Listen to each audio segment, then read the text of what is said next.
So picture this, if you will. It was my first pilgrimage to the Holy Land. We had just arrived at the airport in Tel Aviv and gotten on the bus and met our guide. And we were heading up the mountain to Jerusalem from Tel Aviv. And the guide was working to make sure all of us felt comfortable. Everybody was talking about who they were married to or how many children they have and showing pictures and talking about favorite sports teams and all the kinds of stuff you do to warm a crowd up, to make sure that everybody feels comfortable with one another. And right in the midst of that conversation, he said, "Oh, wait a minute, everybody, look right there on the left." That's where David killed Goliath. Oh, okay, now we can go back to what we're talking about. And we're all like, what? And we're all looking at the bus at this ordinary field. He said it just as naturally as if he was walking down Swimming Point and said, "Oh, by the way, that's Colonel Crawford's original house."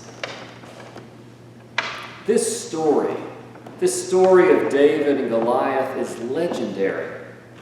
It's the story of Sunday school. It's one of the first vivid stories I remember being told. But the problem is, sometimes, if that's the only time we look at that story, we may have left it behind in Sunday school. There's some things the English text tells us, and there's some things that the English translation misses, and the Hebrew gives us insights into. We've got two armies, the army of the Philistines and the people of God. And they're about to do battle, and a giant named Goliath is taunting the children of Israel. Who will come out and fight me? The text says he taunted them for 40 days and 40 nights. But what you miss in the text with the English translation is that the English says he was wearing chain mail. The kind of armor knights wear, right? But the Hebrew actually says he was wearing armor that looked like a snake. The scales of a snake. This ancestor of Jesus goes out onto the battlefield and meets one in the image of a snake who taunts and tempts for 40 days. And who says to him, "I do not come to you with swords, but with the power of God." David's son, God in human flesh, would meet the serpent in the wilderness for 40 days, where he would be taunted and tempted. "Turn these stones into loaves of bread. Throw yourself off the pinnacle of the temple. Bow down to me, and all the nations of the earth will worship you." The tempter will come to Jesus again, thinking he has great victory, when Jesus walks the way to the cross and stretches his arms of love that everyone might come within the reach of God's saving embrace. And once again said, "It is not with a sword that I conquer you, but with the power of God."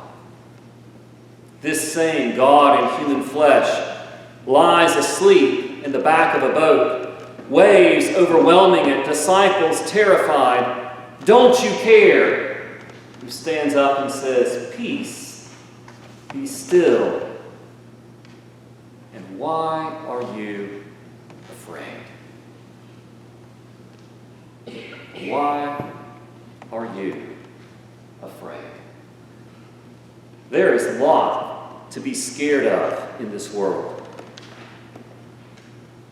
There is a lot to cause anxiety and fear in our personal lives, in our culture, and in the League of Nations in which we find ourselves.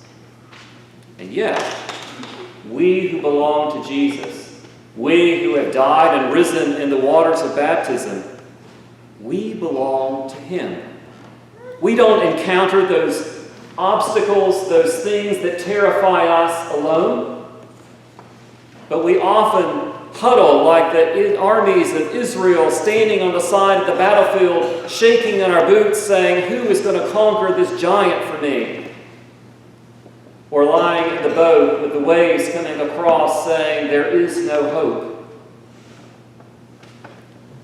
And in the midst of that, Jesus reminds us, you are not alone. I am with you. I will always be with you.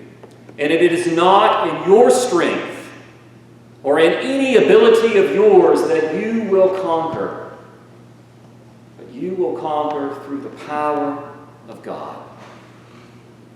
So why are you afraid?